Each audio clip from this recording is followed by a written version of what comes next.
Fala galera que já é inscrita no Pautas e Táticas, ou vocês que vão se inscrever assim que o vídeo acabar. Cara, curiosidade inútil aqui, antes da gente começar a responder a caixinha da semana. Tava escolhendo uma camisa aqui pra usar, né? Queria usar uma camisa de time. Eu pensei, pô, essa do Barcelona tá novinha, mané. Eu quase não uso, cara. E por que eu quase não uso? Aí eu vesti e eu lembrei, ela tá apertada pra caramba. No braço, então, puta que pariu, meu irmão. Desculpa aí o palavreado. Pô, ela tá apertadinha. O braço tá gritando e nem é por causa do treino, porque a camisa é pequena mesmo. Na verdade, ela não é pequena, ela é grandona. Só que na época eu era bem mais magrinho, eu pedi pra minha avó apertar, né, na máquina de costura ali e me arrependo. Devia ter deixado ela grande, que agora eu tava precisando que ela ficasse um pouquinho maior. Mas, tudo bem, não é pra ouvir falar da minha camisa que vocês estão aqui pra ouvir as respostas da caixinha de perguntas dessa semana. Fiz a enquete, tanto aqui no YouTube quanto lá no Instagram, @Pautas e Táticas. Vocês decidiram, optaram por mantê-la no seu dia original, de quinta para sexta. A voz de vocês foi ouvida e a caixinha vai continuar de quinta para sexta, mas vocês têm que chegar junto. Essa semana a gente teve mais perguntas do que na semana passada, mas menos do que quando eu deixei a caixinha de sábado para domingo. Então façam valer aí a escolha de vocês de optar por não trocar de dia, beleza? Então vamos começar aqui a nossa caixinha com ele, que está sempre aqui, Araújo Juliano 12. Messi é o jogador mais parecido ao antigo ponta de lança? Juliano, eu não sei se ele é o mais parecido, tá? E assim, o ponta de lança eu sempre encarei como meia atacante. O antigo ponta de lança brasileiro, que a gente conhece, eu considero o ponta de lança ou camisa 10 brasileiro, ele jogava numa linha de 4 atacantes, sendo ali aquele cara que vinha de trás, como o Pelé, por exemplo. Talvez você esteja se referindo muito mais ao ponta de lança lá Zico, lá Rivaldo, só que eu considero um Messi, não só por ser argentino, muito mais parecido com o Enganche do que é o nosso ponta de lança. Ele é um cara muito mais de dribles, de armar jogadas e também aparecer na área para pisar e fazer os gols, do que meramente fazer os gols e chutar de fora e cobrar faltas, como era o nosso 10 clássico brasileiro, beleza? Ele pode ser as duas coisas, no fim das contas, pode ser as duas coisas. Para mim, essa é a posição original dele. Ele é um meio atacante. Ele seria formado, se tivesse completado a sua formação no futebol argentino, como Enganche, como 10 do losango de meio campo, do 4-3-1-2, mas como ele completou a sua formação na Europa, por acaso, no Barcelona, que tinha ali o 4-3-3 como uma filosofia muito própria e tal, e não se existia, né, o camisa 10 dentro desse sistema tático. Ele foi deslocado para o lado direito, como um ponta. Depois o Guardiola devolveu ele a posição original dele, né, fazendo essa função aí do Enganche, mas partindo da posição de centroavante, recuando, sendo aquele falso 9, beleza? Então, para mim, o Messi é muito mais o Enganche do que o ponta de lança, mas no fim das contas é a mesma coisa, é o meio atacante, beleza? Agora, se ele é o mais parecido, não sei, pô, o Griezmann, o Miller, o Dybala, enfim, outros jogadores aí que têm essa característica, essa virtude, podem jogar nessa posição também tranquilamente, beleza? Mais uma aqui do Juliano. Aliás, galera, esqueci de falar, né, se vocês aqui são novos, caiu aqui de paraquedas, querem participar na próxima semana, eu deixo a caixinha nas quintas-feiras, respondo nas sextas e peço sempre para vocês mandarem até 3 perguntas. Juliano mandou 3 perguntas. Tô lendo a segunda dele agora, beleza? Agora com o Ancelotti, o Brasil entra na briga na próxima Copa? Mano, eu vou ser coerente com aquilo que eu falei antes, tá? Quando eu defendi que, assim, não era para demitir o Dorival. Não pelo Dorival merecer, mas porque eu achava que corria-se o risco da gente trazer um treinador muito bom agora, não desse jeito ou não conseguisse o título ou fazer uma boa campanha na Copa, haja visto o ciclo inteiro feito de forma bagunçada, e aí a gente falasse, pô, tá vendo? Colocou lá o gringo, colocou lá o que vocês acham que é bom e não deu jeito, vamos ter que voltar pro brasileiro. E corre esse risco agora com o Ancelotti, porque ele assinou só até o fim da próxima Copa. Claro, pode renovar, beleza. Mas por que ele botou só até o fim da próxima Copa? Porque para se proteger e também para a CBF se proteger, né? Não ter que pagar uma multa altíssima caso realmente ele faça uma Copa decepcionante e aí a gente não consiga o título e aí queira se fazer a troca. Eu continuo com a mesma opinião. Eu acho que o ciclo foi bagunçado demais para a gente conseguir em pouco tempo arrumar a casa e ter mérito para chegar à Copa do Mundo sonhando em ser campeão. Mas eu acho que com ele, nossa chance saiu do zero. Não aumentou muito mais coisa não, mas saiu do zero. A gente tem alguma chance de ganhar a Copa agora. Antes eu cravava que tinha zero.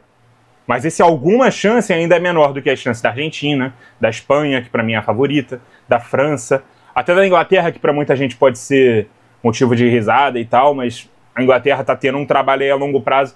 Naturalmente, uma hora vai se concretizar aí num título. A Alemanha tem estágios à frente em relação a nós também. Enfim, eu não acredito que o Brasil vai ganhar a Copa, não. Mas se antes a nossa chance era 0, agora ela é 10%. E tá bom demais. Agora, independente do que seja, eu renovaria o contrato dele para 2030. Aí a gente pode pensar no Ancelotti com ciclo completo, sem essa bagunça, né, com ciclo arrumado, a gente pode pensar em ser campeão lá em 2030, lá na próxima Copa. Em 2026 eu continuo achando que não vai dar. Posso queimar a língua, mas se eu queimar a língua, pelo menos eu vou estar feliz, porque o Brasil ganhou a Copa, beleza? Eu não quero estar certo, não. Eu quero comemorar o título. Mas eu tô descrente que vai acontecer tão logo. A terceira aqui do Juliano. Expectativas para o Mundial de Clubes do Botafogo, agora faltando um mês. Cara, o grupo do Botafogo é muito difícil, cara. Tem 2 europeus, então assim, se esses europeus levarem a sério o Mundial, se eles jogarem a Vera com o time principal, tudo bem, tem cansaço de fim de temporada, mas mesmo assim os caras são melhores e mais fortes. Eu tô esperando 2 derrotas contra eles. Então eu acho que só uma hipotética possível, com sorte e competência, mas insuficiente, vitória contra o Seattle não vai conseguir fazer, não vai ser o bastante para a gente conseguir se classificar. Os 2 europeus devem passar no grupo, infelizmente, mas vamos ver se os europeus realmente vão levar a sério, ou se eles vão preferir dar férias para os caras e mandar um time mais alternativo, enfim. Jogadores aí que estão na iminência aí de estourarem lesão, precisarem fazer cirurgia, usam o Mundial para fazer cirurgia, toca do jeito que dá, e aí vamos ver, cara. Eu não tô otimista, não. Eu acho que nenhum brasileiro é pra tá? O Mundial vai ser uma competição para ganhar dinheiro, ver até onde pode chegar e se divertir, porque a ideia é muito boa, mas pensar em ser campeão, acho que nenhum time brasileiro deve pensar, não. Beleza? Conseguiu passar para as oitavas ali, já tá ótimo. Valeu, Juliano, pelas suas 3 perguntas.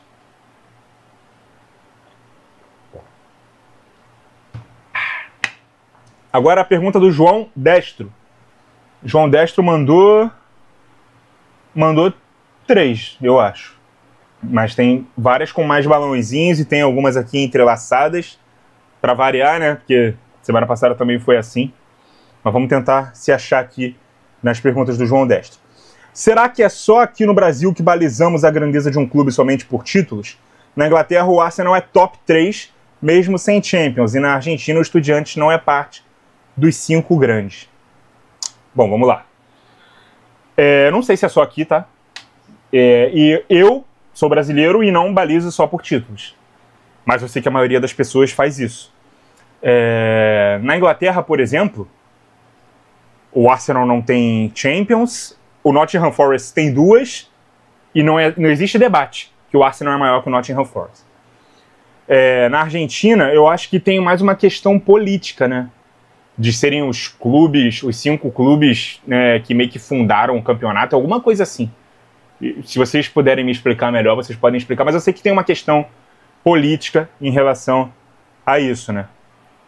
E o Estudiantes, cara, tem 4 Libertadores, o São Lourenço, até outro dia não, né, que já tem 11 anos, mas até 2014 não tinha Libertadores e já era considerado um dos grandes.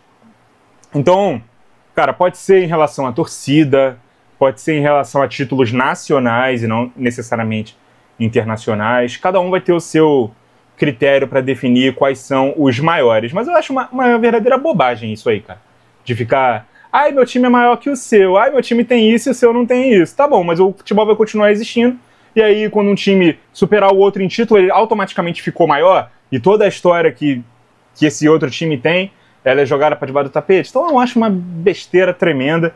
Eu acho que mais vale você ter orgulho do seu time, por algum fato histórico, por algum time histórico que você viu, por alguma campanha relevante, ou por um período relevante que seu time se manteve no ápice ali, competitivo. Competitividade e, por consequência, títulos tem muito a ver também com o poder de investimento, com boa administração. A gente sabe que alguns clubes viveram um período longe da competitividade ideal para um clube do próprio tamanho, porque não tinham essa boa administração ou essa força financeira, enfim. Então eu acho uma perda de tempo a gente ficar discutindo o tamanho de time, beleza? Mas assim, eu não uso só o título como balizador, beleza? Já eu volto nas suas perguntas, João, porque depois da sua, aí entraram as perguntas do Felipe Gabriel. O que acha da transformação de Marcos Leonardo de um 9 para um segundo atacante, meio atacante? Cara, se eu te falar que eu tô acompanhando o Marcos Leonardo na Arábia Saudita, eu vou estar mentindo. Eu não sou desses caras que fica vendo... Vou ver o jogo do Al Nassr porque eu quero ver o Cristiano, vou ver o jogo do Al Ittihad porque eu quero ver o Benzema. Não vejo, cara. Não acompanho. Então, assim, nem posso te dizer nada. Mas provavelmente é uma questão de característica. A gente sabe que muitos centroavantes formados nessa era dos 3 atacantes, na verdade seriam segundos atacantes e, por não se jogar em trio, eles tiveram que ser adaptados, ou como 9 ou como ponta. Alguns times, alguns treinadores em alguns países ainda são resistentes, né? São mais apegados às características dos jogadores para poder usá-los da melhor forma possível, não ter que adaptá-los a um sistema tático que é meio que ditatorial, que é moderno, que todo mundo usa, que é o jogar simples. Essa semana eu postei um vídeo aí sobre o 4-2-3-1 ter se transformado no sistema mais simples, né? O mais comumente usado. E aí o segundo atacante praticamente não tem vez nesse tipo de sistema. Então, se o técnico lá achou que ele tem mais competência para jogar de segundo atacante, talvez ele seja potencializado com isso, beleza? Mais uma aqui do Felipe. Na sua opinião, um ponta que tem boa marcação em um sistema com alas deve ser utilizado como um? Ah, mano, depende muito da característica, cara. Por exemplo, no Chelsea do Antônio Conte, o Victor Moses, que era ponta, foi usado como ala direito. Ele tinha disciplina, inclusive, para compor linha de 5. Então, assim, o boa marcação é também disciplina para marcar em bloco baixo, para compor primeira linha, para fazer vai e vem o tempo todo. Então não é só, eu marco bem, eu consigo jogar de ala. Tem que ter a virtude necessária para poder fazer esse papel, beleza? Não é só ponta que marca bem que pode jogar como ala, não. Inclusive, o ala ele tem a função específica de ir para o fundo e cruzar. Então, por exemplo, o Robben.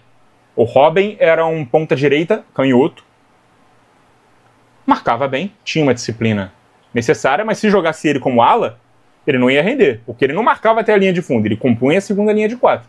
E quando ele ia pro fundo, né, do ataque, ele iria ficar vendido, ia ficar roubado, porque ele é canhoto. Se ele fosse pro fundo, ele ia ter a perna direita estimulada. Tá, por isso ele fazia aquele famoso cortinho para dentro, para poder finalizar com seu pé esquerdo. Então, mesmo marcando bem, ele não funcionaria dessa forma, beleza? Então, não é todo ponta que vai conseguir jogar de ala, não. E eu acho até desnecessário, porque a maioria dos laterais ofensivos teriam suas virtudes potencializadas em sistemas com alas, partindo de um posicionamento mais avançado e menos recuado, de uma linha de meio-campistas e não de uma linha de defesa, beleza? Mais uma aqui do Felipe. Existem tipos diferentes de segundo atacante? Vamos lá. Cara, taticamente não, porque o segundo atacante ele já é uma função específica do grupo abrangente atacante, né? A gente divide atacantes em pontas, centroavante e segundo atacante. O segundo atacante ele já é um subgrupo. Mas cada jogador vai ter a sua característica técnica que vai diferenciá-los de outros.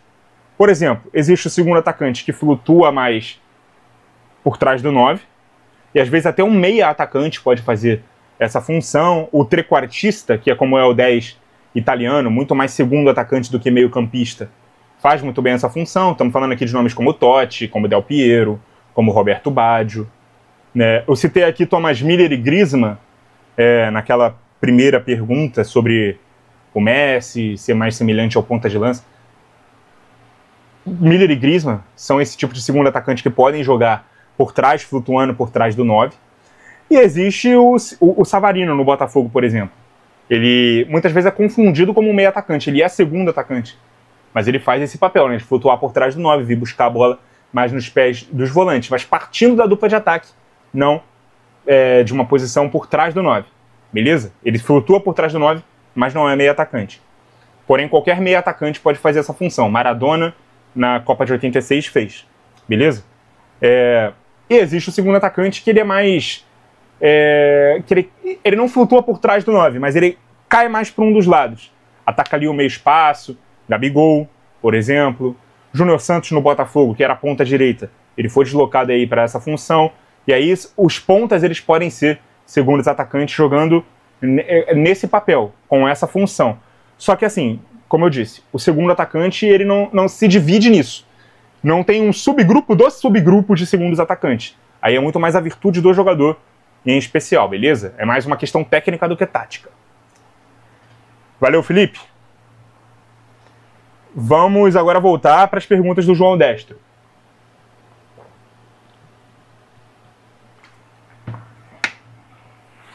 Qual jogador você mais gostou de ver jogar no Bayern, no Botafogo e na seleção? Os seus preferidos. No Bayern, o Robben. Cara, me encantava ver o Robben jogar. O Robben... assim na bola, assim, com o peito do pé, sabe? Conduzindo. Era muito elegante ver o Robben jogar. No Botafogo... E o Robben também era muito rápido e tinha aquela jogada, né, que era quase imparável, infalível, né? No Botafogo... Pô, mano, eu digo que o melhor jogador, tecnicamente, que eu vi jogar no Botafogo foi o Seedorf. Mas eu não considero o Seedorf ídolo do Botafogo, nem um ídolo meu. O Dodô foi o meu primeiro ídolo no Botafogo. Eu gostava muito de ver o Dodô jogar. Mas o meu maior ídolo no Botafogo é o Jefferson, que é goleiro. E é um cara muito representativo, né, pro Botafogo e tal. Eu vou ficar entre eles dois, cara. O Dodô e o Jefferson. Vou ficar entre esses dois. E na seleção, o Ronaldo. O Ronaldo, não tem nenhuma dúvida que for o Ronaldo. E é isso, mano. Agora a terceira aqui do João. Qual jornalista esportivo você acha mais chato? Ou que você mais discorda das opiniões? Rapaz, cara, eu não sei se eu devo responder isso aqui não, porque é muito deselegante, né, ficar falando dos colegas. Mas eu não vou ficar em cima do muro, não. Assim, eu discordo muito de vários. Mas me incomoda muito aqueles caras que são personagens, sabe? Por exemplo, o Ricardo Martins da TNT Esportes. Ele é um personagem. Ele é um alívio cômico nos programas. Mas, pô, as piadinhas repetitivas, as opiniões extremas, o querer cravar as coisas antes de acontecer para mostrar que tá certo quando elas se confirmam, eu não gosto muito nisso nele, não. Vou tentar ser elegante na resposta, tá? Então é um cara que... às vezes eu me pego rindo das coisas que ele fala. Eu gosto de ver ele puto. É engraçado ver ele puto e tal, mas quando ele força ser engraçado... Piadinha sobre o Harry Kane, sobre técnico ter que ser demitido o tempo todo, querer cravar, não, isso aqui vai acontecer, não, o time tal vai se classificar na competição tal, sendo que o time tal tá sofrendo pra caramba. Não, o time tal não vai conseguir ser campeão, sendo que o time tal tá brigando pelo título com uma boa vantagem. Isso aí não me agrada nele, cara. Mas ele tá longe de ser, assim, o cara que eu mais não gosto, mas é o cara que me irrita um pouco, tá? Que é um cara que, assim, eu gosto de assistir o de placa quando eu tenho oportunidade. Quando ele tá, já me... pô, cara, quero ver os debates de alto nível, não quero ver esse cara forçando a ser engraçado, entendeu? Mas, assim, o que eu mais não gosto é o Mauro César Pereira. É o que eu mais abomino, assim, é um cara que depois que ele assumiu que ele é rubro-negro, ele meio que só comenta as coisas do Flamengo e comenta as coisas dos outros clubes meio que com não vou dizer parcialidade, mas sem vergonha de mostrar que ele é um torcedor rival. Sem a menor profundidade, sabe? Sem...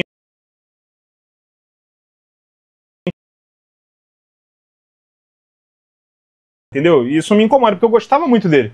Na época do bate-bola do João Canalha, do PVC, do Lúcio de Castro. Cara, eu gostava, mas isso aí foi antes dele assumir que era rubro-negro. A gente já tinha uma ideia, mas aí ele era um pouco mais contido. Quer ver uma coisa? Ele nas transmissões é muito melhor do que nos programas. Como hoje em dia ele faz poucas transmissões, nem sei se ele faz mais transmissão, a gente só fica com os recortes dele, dos comentários dele, ou nos programas, ou nas entrevistas, ou no próprio canal dele, que é onde a gente fica sabendo de alguma opinião que ele fala. E normalmente são opiniões mal-humoradas, são opiniões clubistas, são opiniões sem profundidade, são opiniões sempre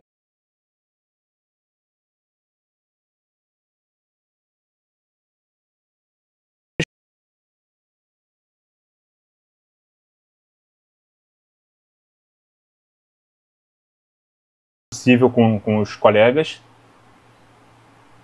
Por mais que eu saiba que eles não vão ver isso aqui, pode ter gente aí que goste deles, e a gente sabe que hoje quando você emite uma opinião e a outra pessoa discorda, você meio que vira um alvo, um hater e tal, e cara, o cara perguntou aqui minha opinião e eu tô dando a opinião, beleza?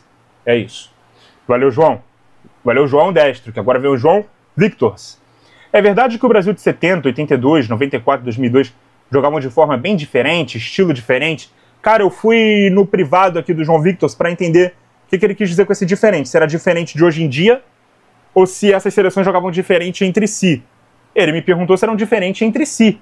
E, pô, eram muito diferentes entre si. Até porque, pô, de 70 para 2002 tem um gap aí de quantos anos? 80, 90, 32 anos, pô. É muito tempo. Então, claro que o futebol andou para frente nesse meio tempo e, pô, se o time de 70 era pura poesia, ofensividade, né?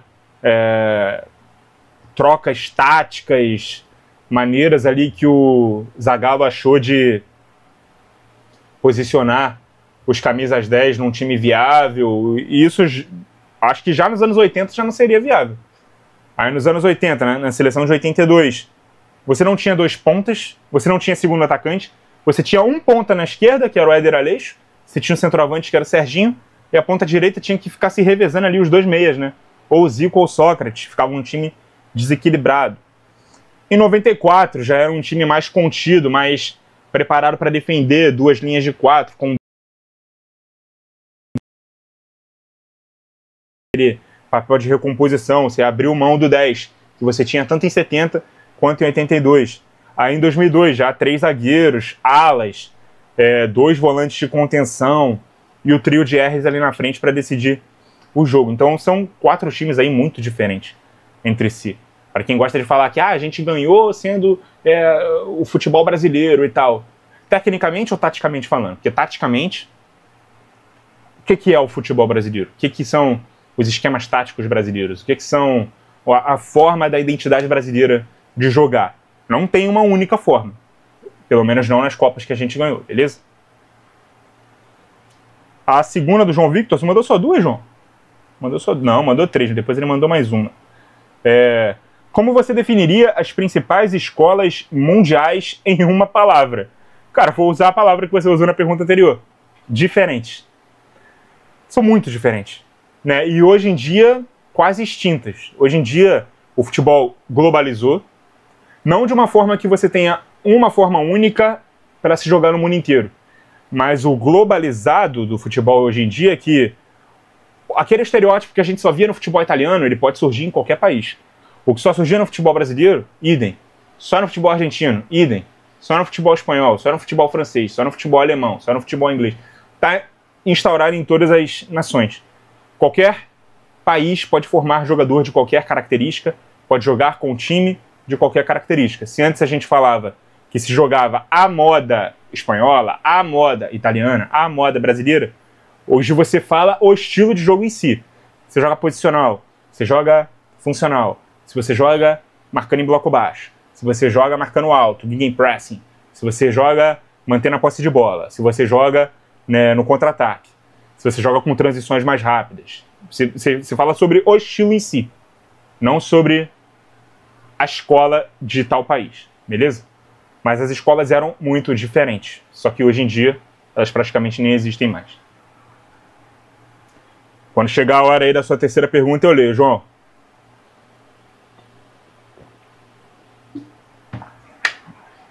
Vou ler aqui agora as do André. Qual fator do jogo você acha o mais subestimado pelo público? Físico, psicológico, etc.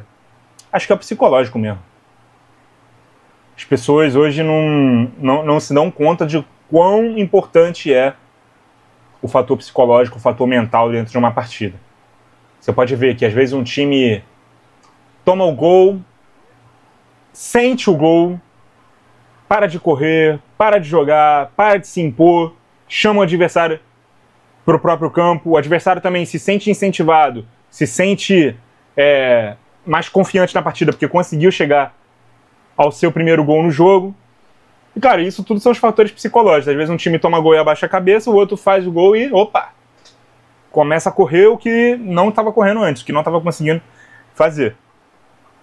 Então o psicológico ele é muito importante. E são poucas as pessoas que dão o valor que ele precisa e que ele merece ter. Beleza? Mais uma aqui do André. Seguindo a nova briga na outra rede, Benzema ou Suárez, quem é melhor no geral? Tá tendo essa comparação? Não sabia. Eu saí do Twitter, né? Eu tinha o Twitter só do canal e... Eu imagino que seja o Twitter, né? Essa nova rede. Se for TikTok, eu nunca tive. E o Facebook eu não uso há muito tempo. Imagino que seja o Twitter. Eu tinha o perfil do canal lá no Twitter. Mas, cara, as pessoas lá são muito, sei lá, raivosas, radicais, sem paciência, às vezes até maldosas nos comentários que fazem. E não é esse tipo de público que eu quero trazer pro canal, então eu saí de lá. Então nem sabia que tava tendo essa discussão. Mano, eu acho que... Eu prefiro o Suárez, tá? Eu acho o Suárez melhor. Mas o Benzema, ele faz uma coisa que o Suárez não faz, que é armar o jogo fora da área, né?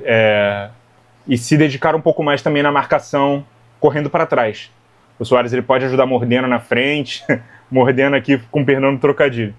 Mas marcando em pressão mais alta, no campo de ataque e tal. É um cara tecnicamente melhor. O Benzema talvez seja mais completo taticamente. Mas se eu fosse contratar um, quero o Suárez. Quero o Suárez. Para mim o Suárez é melhor. Mas são jogadores bem diferentes. E poderiam jogar juntos, tá? São complementares. E a terceira aqui do André. Acompanha os amigos do Fute Paródias? Se sim, qual sua favorita? Mano, não acompanho mais. Na verdade, eu nunca acompanhei por acompanhar. Eu acompanhava porque eu era impactado pelos conteúdos deles lá no Facebook. Na época do Facebook, ali, 2015, 16, 17. A gente via, né, algumas paródias que apareciam lá no feed. Hoje em dia eu nem sabia que eles ainda estavam fazendo esse tipo de trabalho. Nem lembro qual era a minha preferida lá, das que eu conheço.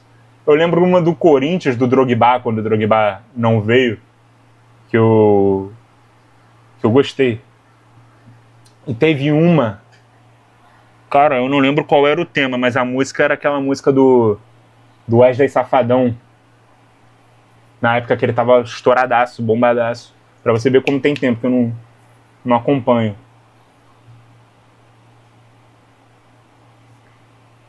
Se brincar, é a mesma, é essa que eu tô falando. Se brincar, essa do Drogba é essa do Safadão. Mas foi a que eu mais gostei, assim, que eu mais ri quando eu vi. Eu acho que era a mesma, cara. Foi engraçadinha, foi maneira. Valeu, André. João Victor, a terceira dele. Algum time brasileiro pode chegar até as quartas do Mundial? O que você acha? Ah, mano, tem que ver o caminho aí, né? Quem vai enfrentar, de qual grupo, quem vai passar do outro grupo, em que posição vai ficar, é difícil, pô. Acho que o primeiro europeu que pegar, os caras já vão dançar, mano. Eu acho que o Fluminense tem chance de passar em segundo no grupo dele. Né? Imagino que o Borussia seja a principal força. Aí o time coreano lá e o sul-africano, acho que não vão ser problema. O grupo do Flamengo é complicadinho, mano. E o grupo do Palmeiras é meio equilibrado, cara. Por mais que o Palmeiras tenha dado a sorte de pegar o europeu menos forte, com todo respeito ao Porto, o Almeno Campos aqui, se ele estiver assistindo, ele vai ficar bravo com esse meu comentário, porque ele é torcedor do Porto. Um abraço aí, Almeno. Mas o restante do grupo do Palmeiras é complicado, né? E aí o grupo do Palmeiras cruza com o grupo do Botafogo. Vamos supor que o Palmeiras passe em segundo. Aliás, eu imagino que no grupo do Botafogo vão passar PSG e Atlético. O Palmeiras passando, mano, vai ter que passar pro PSG e Atlético. Aí é porrada. Então, eu acho que só oitavas mesmo, cara, que vai dar. Não acredito que ninguém vai passar para as quartas, não. Se passar, parabéns, cara. Mas acredito realmente que nenhum brasileiro vai passar além das oitavas, não. Valeu, João. Stephanie Gabriele. Como resolver a falta de camisas 8 e centroavantes de alto nível formados no Brasil? Eu acho que tem que ter uma atenção muito grande às características dos moleques que surgem na base. A gente tem que começar a formar não pensando em jogar em um sistema específico, que eu acho que é o que está acontecendo, mas formar jogadores para potencializar as características deles e sendo formados em vários sistemas. Né? O importante na base não é ganhar os campeonatos da base, é formar bons jogadores para que eles sejam utilizados nos times de cima. Então, assim, respeitar as características dos atletas é fundamental e não querer encaixar eles ou transformá-los em jogadores que renderiam menos em outras posições do que renderiam nas posições que eles naturalmente sabem jogar. Beleza? Eu vejo muito segundo atacante sendo formado como centroavante. A gente tem que formar centroavante como centroavante, segundo atacante como segundo atacante. Eu vejo muito camisa 8 sendo formado como 10. O Ganso, para mim, é o maior exemplo disso. Eu acho que o 10 ele tem que ser um cara mais ofensivo, que pisa mais na área, que pensa mais na finalização do que no passe curto, como é o Ganso. Então, trabalhar um pouco mais o aspecto defensivo de jogadores, de meninos, como o Ganso, para eles poderem jogar uma linha mais atrás, ou uns sistemas que jogam com um 5 e 2 8s, né, para eles poderem terem a sua principal virtude potencializar, e não subam como 10, como o Ganso, e a gente fique cobrando do Ganso que ele pise mais na área, que para ele ser um 10 top, ele tem que fazer mais gols, ele tem que ter mais gosto pelo gol. É porque ele era um 8, cara, ele não era um 10. Então acho que o respeito às características dos meninos na base é o fundamental, beleza? Mais uma aqui da Stephanie.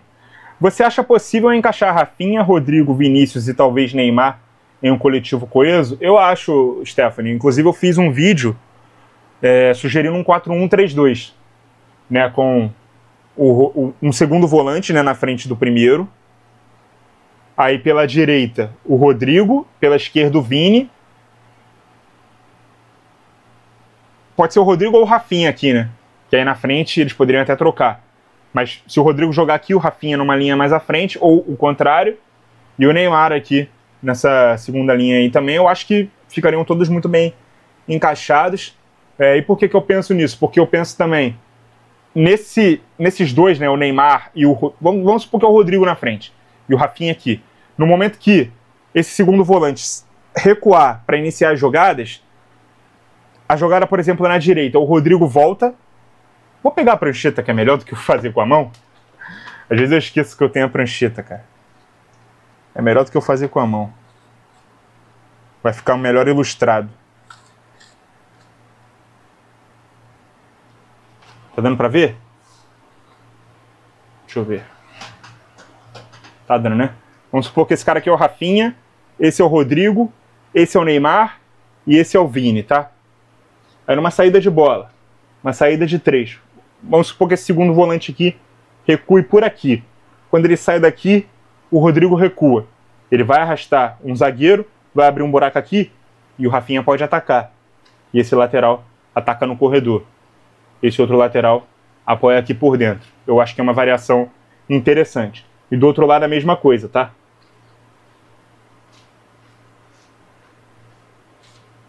Se o volante recuou por aqui, o Neymar volta, o Vinícius atacou o espaço deixado pelo Neymar. Aqui o lateral atacou o corredor e o lateral do lado oposto apoiou por dentro. Eu acho perfeitamente possível fazer isso aqui. Qual é o empecilho disso aqui? O Neymar voltar, ter sequência e se manter saudável, né, para a gente voltar a pensar nele como opção. Hoje em dia eu não consigo confiar no Neymar mais não, cara. Para ele ter sequência e vida útil na seleção brasileira e montar um time ao redor dele, eu acho muito, muito, muito complicado. Muito complicado. Mas a minha principal ideia para esses 4 funcionando juntos seria essa, beleza? A terceira aqui da Stephanie. Cadê? Aqui. Onde você acha que o futebol brasileiro tem mais carências na formação de jogadores? Ah, você mesma disse, né, Stephanie? Camisa 8. Fiz um vídeo sobre isso também. Se a gente for ver as últimas Copas aí do Brasil, acho que desde o Dunga, a gente não tem um grande segundo volante na seleção. O Dunga jogou a sua última Copa em 98. Em 2002 foi o Kleberson. Em 2006 foi o Zé Roberto improvisado, né, porque ele era um ponta esquerdo, meio aberto pela esquerda, tendo que jogar improvisado de segundo volante. Em 2010 jogamos com 2 primeiros volantes, né, o Felipe Melo e o Gilberto Silva. Em 2014 e 2018 foi o Paulinho, que não é um jogador que acompanhava os outros principais nomes do time, né, na questão de nível. E em 2022, a gente teve que improvisar o Paquetá nessa posição. E antes dele, quem estava jogando era o Fred. Então, cara, camisa 8, a gente tem formado bem poucos, assim, em profusão e em grande qualidade. O Bruno Guimarães, eu sempre achei, quando ele surgiu aqui no Atlético Paranaense, que ele era um grande segundo volante. Chegou na Europa e foi usado de primeiro. É difícil. O Joelinton, não sei se ele tem essa qualidade toda para jogar de segundo volante. O Gerson, nas 2 vezes que foi para a Europa, voltou. Então alguma coisa não agradou lá os caras.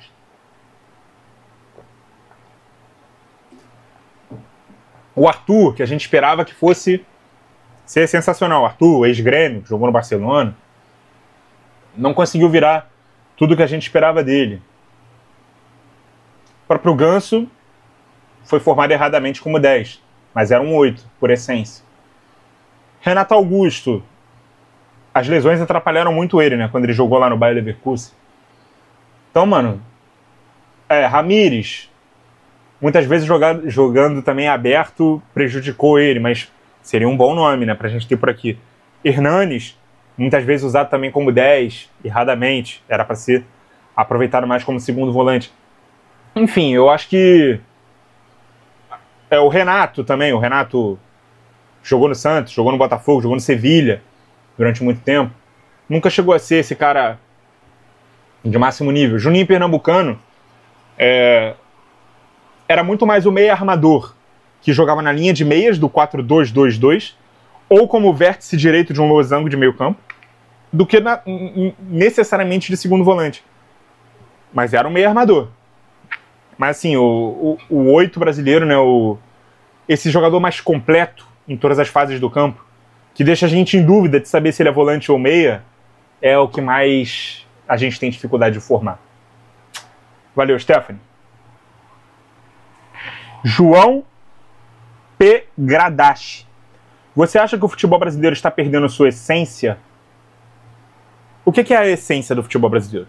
Eu sempre me faço essa pergunta quando surge esse tipo de debate, né? A identidade brasileira está se perdendo. O que é a identidade brasileira? É o futebol moleque, é o futebol do drible, é o futebol da inventividade, da criatividade. Isso aí não está se perdendo, cara. Isso aí a gente continua formando em profusão. O que caracteriza lá para fora o futebol brasileiro, muitas vezes? Laterais que atacam muito bem, jogadores de frente de muita criatividade individual, e os meias, o meia atacante, que pisa mais na área, e esse meia armador. Mas a gente tem se caracterizado e se formado muito mais pela boa formação dos zagueiros e dos volantes. Os nossos laterais muitas vezes estão sendo formados como pontas, não como laterais. Quase não formamos mais segundos atacantes. Os segundos atacantes estão sendo formados como centroavante. Os nossos meias estão sendo menos formados, cada vez menos formados. Que o 10, ele normalmente é um cara mais preguiçoso, que ajuda menos a marcar. O futebol europeu, ele precisa... Ele pede mais, né? A maioria dos grandes clubes pede mais jogadores mais completos no meio campo. Então, assim, em termos técnicos, a gente continua tendo o que sempre teve. Em termos táticos, a gente está ainda tentando se encontrar. Beleza? Mas eu entendo que o futebol mudou, cara. Mudou bastante. E a gente não pode cobrar em 2025 que se jogava nos anos 90, nos anos 2000, beleza? Sempre bato nessa tecla.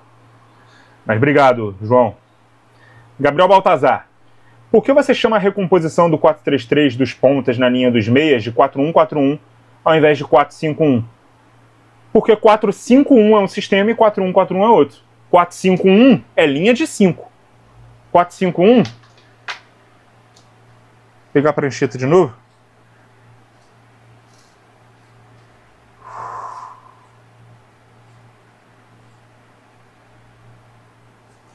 Você tem uma primeira linha mais estreita, uma segunda linha mais aberta.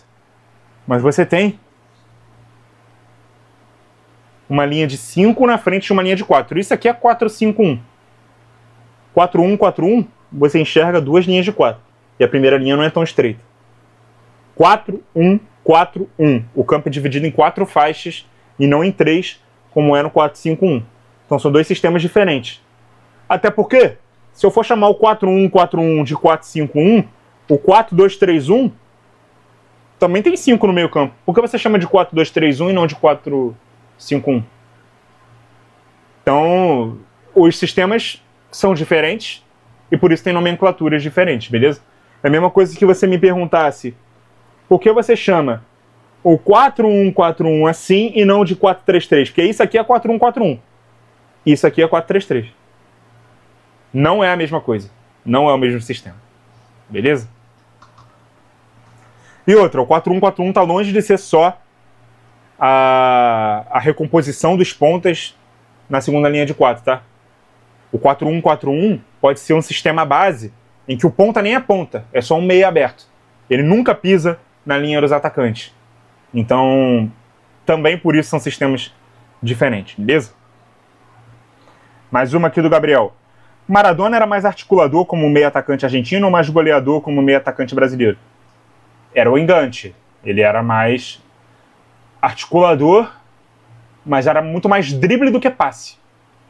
Compara o Maradona com o Zico, como a gente já fez aqui no canal.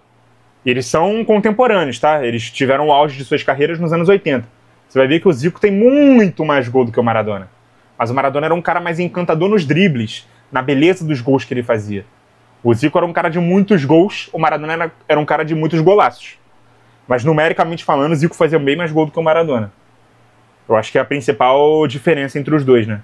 O Maradona era um enganche, o Zico era o ponta de lança. São dois tipos diferentes de camisas 10. E...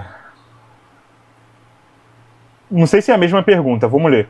Qual a diferença do Maradona meio atacante para o segundo atacante? Só o fato de estar mais perto do gol? É. Porra, o meio atacante não parte da linha dos atacantes, ele parte de uma linha mais de trás. Ele é um meio campista, ele não é um atacante. Ele jogou como segundo atacante na Copa de 86, quando ele jogava ao lado do 9 ali, num time que jogava no 5-3-2. Ou no 3-1-4-2 com bola. Ele jogou ali ao lado do 9, beleza? Mas ele sempre foi o engante, ele sempre foi o cara que jogava na ponta do losango, por trás dos dois atacantes. Ele não era um desses dois atacantes, ele jogava por trás deles. Na frente dele tinha dois atacantes. Quando ele era o segundo atacante, podia ou não ter esse cara aqui flutuando, mas o Maradona era um desses dois, beleza? Valeu, Gabriel. Ronaldo Bianchini. Grupo do Inter e Bahia na Liberta, tá interessante. Quem você acha que passa? Ah, ficou difícil pro Bahia, cara. O Bahia tinha a faca e o queijo na mão ali contra o Nacional em casa, abriu o placar, tomou a virada. Aí foi buscar fora contra o Atlético Nacional, perdeu. Agora vai ter que decidir a vida contra o Inter em casa. O Inter é um bom time, um time forte. Melhor do que o Bahia, na minha opinião.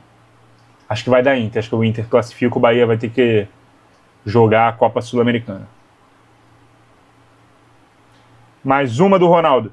Em qual time da Europa você acha que o Rodrigo teria o maior encaixe se sair do Real?